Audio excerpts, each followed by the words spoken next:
हर त्योहार एक संदेश लाता है। हर कथा में भक्ति का प्रकाश छिपा है। भक्ति नंदिता पर जानिए हर पर्व का गूढ़ रहस्य और अपनाइए भक्ति का सही मार्ग।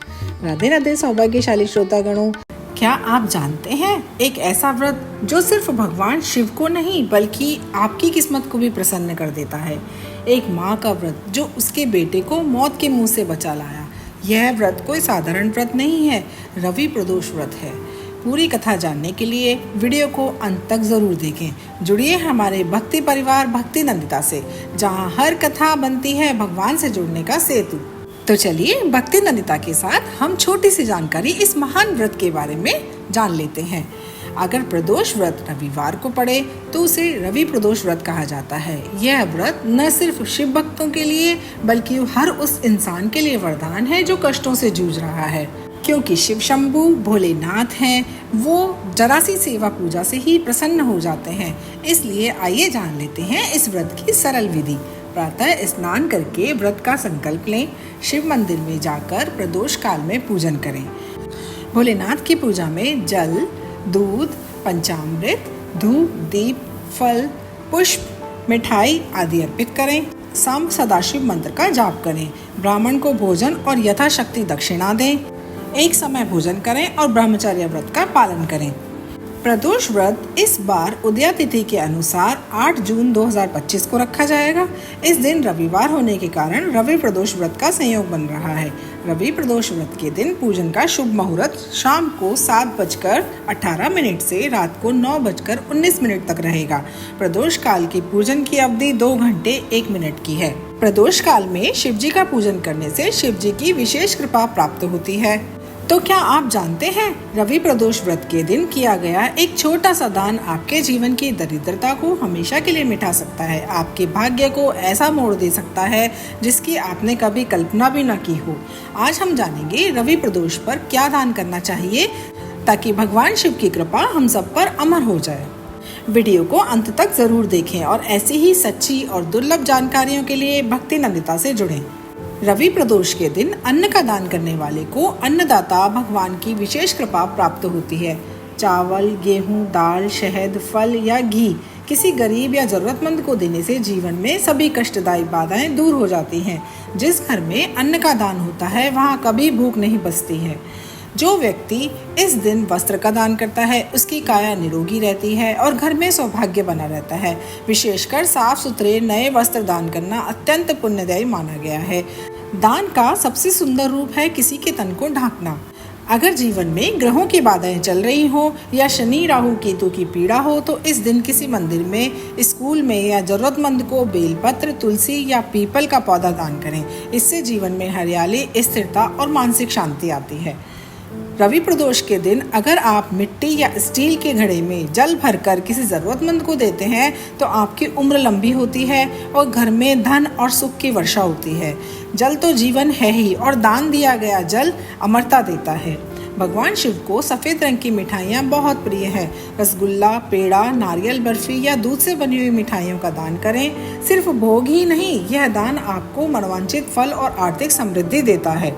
तो आप हमारे चैनल भक्ति नंदिता से जुड़िए, क्योंकि यह सिर्फ ज्ञान नहीं भावनाओं का संगम है।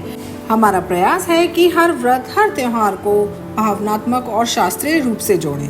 अगर आप चाहते हैं कि आपकी भक्ति एक ऐसी शक्ति बने तो चैनल को सब्सक्राइब करें, वीडियो को लाइक करें और अपने प्रियजनों के साथ शेयर करना ना भूलें।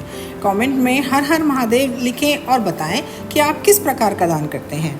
हर रवि प्रदोष पर करें ये दान और देखिए शिव कृपा आपके जीवन को कैसे चमका देती है। तो चलिए बिना देर किए अब हम बढ़ते हैं अपनी पावन दिव्य चमत्कारी कथा की ओर। एक बार भागीरथी के तट पर ऋषियों की गोष्ठी में यह प्रश्न उठा कि कलयुग में भगवान शिव की सच्ची भक्ति कैसे मिलेगी। तब श्री सूत जी महाराज बोले, हे ऋषिगण, एक व्रत है जो सभी पापों को हर लेता है, मनोवांछित फल देता है और स्वयं महादेव की कृपा का पात्र बना देता है। वही है प्रदोष व्रत, जो किसी समय भगवान शंकर ने सती जी को सुनाया था और उनसे प्राप्त यह परम श्रेष्ठ उपदेश मेरे पूज्य गुरुजी ने मुझे सुनाया था, जिसे आपको समय पाकर शुभ बेला में मैं सुनाता हूँ। बोलो उमापति भगवान शंकर की जय। श्री सूत जी कहने लगे कि आयु वृद्धि, स्वास्थ्य लाभ हेतु त्रयोदशी का व्रत करें। इस संदर्भ में एक सत्य कथा मैं आप सभी को सुनाता हूँ। एक गांव में एक अति दीन ब्राह्मण निवास करता था। उसकी साध्वी स्त्री प्रदोष का व्रत किया करती थी। उसे एक ही पुत्र रत्न था। एक समय की बात है, वह पुत्र गंगा स्नान करने के लिए गया। दुर्भाग्यवश मार्ग में चोरों ने उसे घेर लिया और वे कहने लगे, हम तुम्हें मारेंगे नहीं, तुम अपने पिता के गुप्त धन के बारे में हमें बतला दो। बालक दीन भाव से कहने लगा कि बंधुओं, हम अत्यंत दुखी और दीन हैं, हमारे पास कहाँ धन है। तब चोरों ने कहा कि तेरे इस पोटली में क्या बंधा है। बालक ने निसंकोच होकर कहा, मेरी माँ ने मेरे लिए रोटियां दी है। यह सुनकर चोरों ने अपने साथियों से कहा कि साथियों, यह बहुत ही दीन दुखी मनुष्य है, अतः हम किसी और को लूटेंगे। इतना कहकर चोरों ने उस बालक को जाने दिया। बालक वहां से चलते हुए एक नगर में पहुंचा। नगर के पास एक बरगद का पेड़ था। वह बालक उसी बरगद के वृक्ष की छाया में सो गया। उसी समय उस नगर के सिपाही चोरों को खोजते हुए उस बरगद के वृक्ष के पास आ गए और बालक को चोर समझकर बंदी बनाकर राजा के पास ले गए। राजा ने उसे कारावास में बंद करने का आदेश दिया। उधर बालक की माँ भगवान शंकर जी का प्रदोष का व्रत कर रही थी। उसी रात राजा को स्वप्न आया कि यह बालक चोर नहीं है, प्रातः काल ही छोड़ दो, नहीं तो तेरा राज्य, धन, वैभव सब नष्ट हो जाएगा। रात्रि समाप्त होने के बाद राजा ने उस बालक को सारा वृत्तांत पूछा और बालक ने सारा वृत्तांत राजा को कह सुनाया। बालक की बात सुनकर राजा ने सिपाही भेजकर बालक के माता पिता को पकड़वा कर बुलवा लिया।